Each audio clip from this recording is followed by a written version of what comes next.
Hi అండి. నేను మీ వరలక్ష్మిని. వరలక్ష్మి కిచెన్కి స్వాగతం. అందరూ బాగున్నారా? అందరూ బాగోవాలి, అందులో నేను ఉండాలి. ఈరోజు నేను కందిపప్పు, టమాటా, కొత్తిమీర కాళ్ళు వేసి పప్పు చేద్దాం అనుకుంటున్నానండి. కప్పు పప్పు తీసుకున్నాను. ఒక 20 ఎండుమిరపకాయలు కట్ చేసి పెట్టాను. ఓన్లీ ఎండుమిరపకాయలు వేసే చేస్తానండి పప్పు. కొంచెం కొత్తిమీర కాళ్ళు కూడా కట్ చేసి పెట్టాను. ఒక ఆనియన్స్ కట్ చేసి పెట్టాను. కొంచెం కరివేపాకు, ఒక 10 ఎల్లుల్లి రెబ్బలు చితక్కొట్టి పెట్టానండి. ఒక 1/2 కేజీ టమాటాలు. ఇందులో చింతపండు అదే ఇవ్వండి. మొత్తం ఓన్లీ ఇదేనండి. ఇప్పుడు మనము ఈ పప్పు వేపుకోవాలండి. ఇప్పుడు నేను వేపుతాను పప్పు. ఇంకోండి కుక్కర్ పొయ్యి మీద పెట్టుకున్నాను. కందిపప్పు వేస్తున్నానండి. ఇంకోండి ఆయిల్లో పెట్టే వేపుతున్నాను. సిమ్లో పెట్టకంటానా, కలుపుతానే ఉండాలండి. ఆయిల్లో ఉంటది కాబట్టి ఒక పక్క ఏగుతుంది, ఒక పక్క ఏగదు, టేస్ట్ బాగోదండి. అందుకని నేను ఆయిల్లో పెట్టే కలుపుతా ఉన్నానండి. ఇలా కలిపితే మాత్రం బాగా ఏగుతుంది. పప్పు కూడా టేస్ట్ మాత్రం చాలా బాగుంటదండి. ఇంకోండి ఏగిపోయింది. ఇంకా నేను ఇది వేరే గిన్నెలో తీసేస్తున్నానండి. ఇంకోండి అదే కుక్కర్లో నేను ఆయిల్ వేస్తున్నానండి. ఒక 3 స్పూన్లు ఆయిల్ వేసుకోవాలండి. ఇంకోండి 3 స్పూన్లు ఆయిల్ వేసాను. ఒక 1/2 స్పూన్ ఆవాలు వేస్తున్నానండి. కొంచెం మెంతులు కూడా వేస్తున్నానండి. 1 స్పూన్ జీలకర్ర వేస్తున్నాను. ఇంకోండి మనం కట్ చేసుకున్న ఎండుమిరపకాయలు కూడా వేసేస్తున్నాను. ఇవి కొంచెం ఇలా వేగాలండి. ఉల్లిపాయ ముక్కలు వేస్తే మళ్ళీ ఎండుమిరపకాయలు వేగవు, అందుకని ఇంకోండి ఇలా వేగితే చాలు. ఇంకోండి ఉల్లిపాయ ముక్కలు వేసేస్తున్నాను. కరివేపాకు కూడా వేసేస్తున్నాను. వెల్లుల్లి కూడా వేసేస్తున్నాను. ఇలా బాగా వేపుకోవాలండి. ఎండుమిరపకాయలు, ఉల్లిపాయ ముక్కలు ఇలా వేపుకుంటే మాత్రం ఈ పప్పు మాత్రం ఎండుమిరపకాయలే టేస్ట్ వస్తాయండి బాగా వేగితే. అందుకని నేను ఇలా వేపుకున్నాను. ఎండుమిరపకాయలు చూడండి, ఇలా వేపుకుంటే మాత్రం చాలా బాగుంటుంది.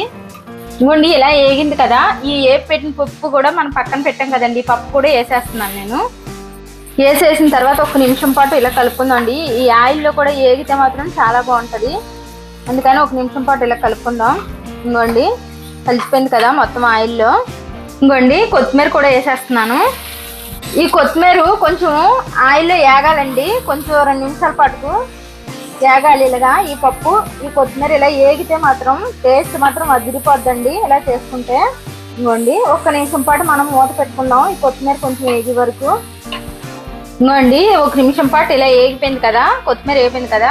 ఇప్పుడు నేను కట్ చేసుకున్న టమాటాలు కూడా వేసేస్తున్నానండి ఇందులో.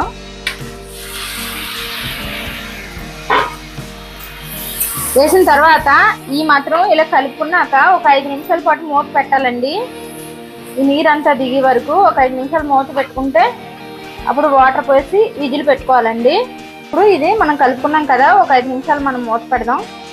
ఇంకోండి 5 నిమిషాలు అయింది కదా, కొంచెం పసుపు వేస్తున్నానండి. వేసిన తర్వాత ఇలా కలుపుకోవాలి. ఇంకోండి చూడండి ఇందులో నీరంతా దగ్గరికి వస్తుంది కదా.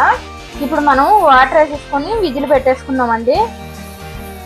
ఇంకోండి వాటర్ వేస్తున్నాను. లీటర్ వాటర్ వేస్తున్నాను అండి నేను. లీటర్ నీళ్ళు పడతాయి. లీటర్ వేసానండి.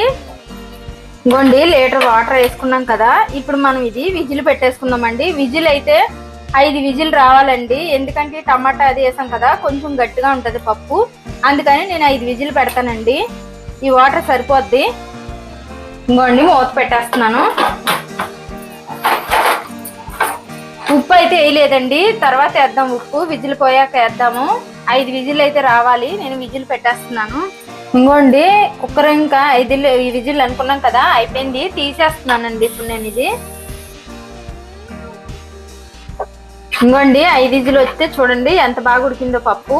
ఇలా ఉడికితే మాత్రం చాలా బాగుంటుందండి. ఇంక ఎండుమిరపకాయలు ఈ పప్పు ఇంక మనము మామూలు పప్పు గుత్తితో కూడా మెదపవసరం లేదండి. ఇంక ఇలా ఉడికిపోద్ది 5 విజిల్ వచ్చిందంటే. ఇలా చేసుకుంటే మాత్రం చాలా బాగుంటుంది. ఇప్పుడు మనం ఇందులో ఉప్పు వేసుకుందామండి. ఇంకోండి ఉప్పు వేస్తున్నాను నేను ఇప్పుడు. 1 స్పూన్నర వేసానండి ఉప్పు, సరిపోద్ది. ఇప్పుడు వేసాం కదండి, ఇది మనం కొంచెం ఇలా కలుపుకుందాం. ఇలా కలుపుకున్న తర్వాత మనం స్టవ్ మీద ఒక 2 నిమిషాలు ఉంచాలండి సాల్ట్ వేసిన తర్వాత. అలాగైతే మాత్రం చాలా బాగుంటది. ఇంక ఈ ఎండుమిరపకాయలు ఇంతేనండి. ఇలా తింటే మాత్రం చాలా బాగుంటది. చపాతీకి కానీ, వైట్ రైస్ కానీ, వేడి వేడి అన్నంలో వేసుకొని కొంచెం నెయ్యి వేసుకొని తింటే మాత్రం చాలా బాగుంటదండి పప్పు. ఇలా చేసుకుంటే మాత్రం చాలా బాగుంటది. నచ్చితే లైక్ చేయండి, షేర్ చేయండి, కామెంట్ చేయండి.